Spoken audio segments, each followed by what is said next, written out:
వర్గంలో రాజకీయం రసకందాయంలో పడింది. టీడీపీ వైసీపీ గెలుపు వ్యూహాలు రచిస్తున్నాయి. మరోసారి టీడీపీ జెండా ఎగురవేయడానికి తెలుగు తమ్ముళ్లు ఇతర నేతలను పార్టీలో చేర్చుకుంటున్నారు.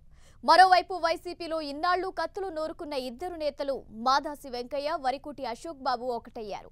దీంతో కొండెపిలో ఏ జెండా ఎగురుతుందన్న ఆసక్తి నెలకొంది.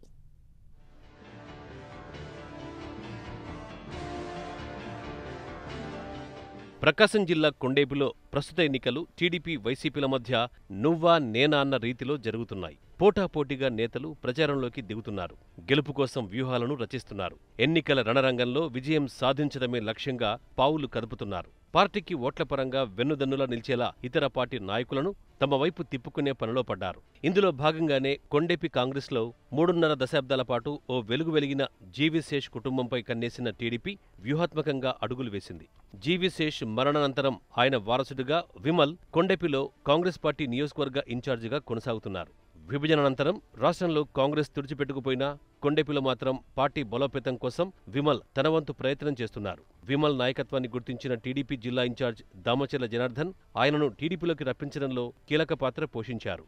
విమల్కు ఎస్సీ కార్పొరేషన్ చైర్మన్గా అవకాశం కల్పిస్తామని అధిష్టానం నుంచి హామీ కూడా వచ్చింది. దీంతో ఆయన టీడీపీలో చేరిపోయారు. ఇప్పటికే కొండెపి టీడీపీలో Bala Veeranjaneya Swamy, SC corporation chairman Jupudi Prabhakar లాంటి నేతలున్నారు. ఎన్నికల సమయంలో విమల్ పార్టీలో చేరడం టీడీపీకి కలిసొచ్చే అంశం.